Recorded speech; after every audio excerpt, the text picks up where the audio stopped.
According to a probably untrue legend, Einstein, upon being asked which force was the most powerful in the universe, replied compound interest. Now, I say probably untrue because A, that's what the Googles told me, and B, Einstein's a pretty smart dude. If he'd had time to think it through, I'm sure he would have said motivated reasoning. I mean, I couldn't find any solid numbers on this, but I'm sure motivated reasoning's body count dwarfs compound interest, gravity, and electromagnetism combined. And I'd love to see the strong nuclear force try to convince a Mormon that Native American DNA doesn't disprove their religion, right? I'd love to see wind erosion try to convince a Jew that Joshua is the hero in that story. And I can't say for certain, but I've never seen the energy field created by all living things which surrounds and penetrates us and binds the galaxy together convince a Muslim that theirs is the religion of peace. Right? I mean, I'm not saying it couldn't happen. This is not the justification for preemptively murdering children like a homicidal version of Minority Report you're looking for, but I haven't seen it. And in the interest of journalistic balance, I've also never seen it convince liberal intellectuals that Islam is no more violent than any of the other religions. Because look, motivated reasoning is like that gross thing on your lip. Pretty obvious when it's on somebody else's face, but I've seen too many diehard Bernie supporters taken to the Facebook to assure each other that losing the presidential primary and popular votes and delegates tis but a scratch to suffer from the delusion that atheists are immune from it somehow. You know, we're probably more aware of motivated reasoning than the average sample, and so it stands to reason that we're less susceptible to it, but we're a long way from inoculated. And look, I get it. Not all motivated reasoning is created equally. It all depends on the motivation, right? And if your motivation is, I don't want to throw kerosene on this raging bonfire of bigotry, that's a far more noble motivation than I want to kill infidels so I get to fuck space virgins. And if your heuristic is, when I lack sufficient information on a subject, I'm going to default to the opposite of whatever Donald Trump thinks, that's going to lead you down the right path more often than the wrong one. But however noble your motivations, it doesn't make you any less wrong.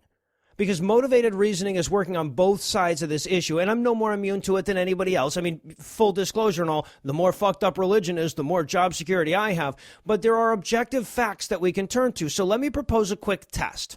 All right, you're going to need a Bible and a Quran or an internet connection, and don't do this if you're driving. But at your earliest convenience, pick a random page out of the Old Testament, a random page out of the Quran, and a random page out of the New Testament. Read through them and count the express instructions to murder somebody that you find. And I'm talking about instructions for you, the reader, to murder somebody. I'm not talking about God telling Jephthah to go kill an Ammonite or something. I'm talking about the book telling you, the loyal follower of this holy book, to go murder people. You won't find anything like that in the New Testament. No go kill this person stuff in there. But to be fair, it's intended as a companion to the Hebrew Bible. And yes, the Old Testament has a few such murdery directives. Right? Few instructions on stoning pre-fucked wives and men who lie with men and shit. And you may happen across one of those in a random sample of a page, but the odds that you will are about the same as the odds that you won't when you open the Quran. I actually saw this play out in New York last month. I'm up there for Nexus, and Heath and I are at Eli's with a couple of buddies choking down what we've been tricked into believing would be shepherd's pie. Fucking vegan. And the subject of reading the Quran comes up. So one of Eli's friends pipes up and says, okay, but is it really that bad? And before I can choke down my mouthful of this vegan potato paste and formulate an answer, Eli chimes in. He hands his buddy the Quran and he says, open it to a random page and tell me if you find an explicit instruction to murder somebody. We ran the experiment 6 times. He found such an instruction on 4 of those occasions, and on one of the other 2, he found an instruction to dismember somebody. So that's still pretty bad. But maybe I'm just strawmanning the position here, right? Maybe it doesn't even matter what the less strategic and more kid-fucky Genghis Khan put in his book. After all, you don't hear many stories of Jews stoning their new wives to death on their father's doorstep, not even the really Jewy ones. So maybe what it says in the Holy Book doesn't matter, and it really is just about interpretation. Maybe the fact that there are fewer steps between doctrine and indiscriminate violence in Islam is a complete coincidence. But then let's look at the interpretation. Look at the actions and numbers of the most radicalized Muslims and compare them to the percentages and actions you see out of the most radicalized people in any other religion. I mean, maybe the people that defend Islam as just another religion honestly see a different world than the one I do. I see a group of people that are inordinately prone to resorting to violence, whose sole connection is adherence to a book that tells them to resort to violence. And maybe I'm wrong. Maybe I'm filtering my news through the wrong sources and ignoring the real connections and allowing my bigotry to get the better of me. And maybe the religion that's created a repressive theocratic leaning or outright theocratic regime everywhere it's ever taken hold is real sorry about that and promises not to do it next time. And maybe the people who follow their holy books dictate regarding the murdering of infidels would ignore those passages if we'd stop fucking with their oil. But maybe I'm right.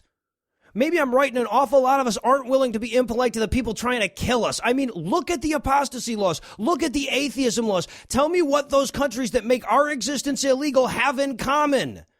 I mean, whatever. There are some secularish Muslim societies, but there's also a lot of unmined gold. Look, I get it. I get not wanting to line up on the side of the bigots, and even from this side of the Atlantic, you can see what happens when too many people lend them credence. But we also can't afford not to have honest conversations that are willing to talk about all the factors, no matter how impolite the facts turn out to be. Because if the rational people aren't fully engaged in that conversation, the people closest to the truth are the crazy fuckers that want to ban Muslims until we can sort this all out. And whatever our motivations, I feel like we can all agree that putting those raging fucktards in charge is the worst of all worlds.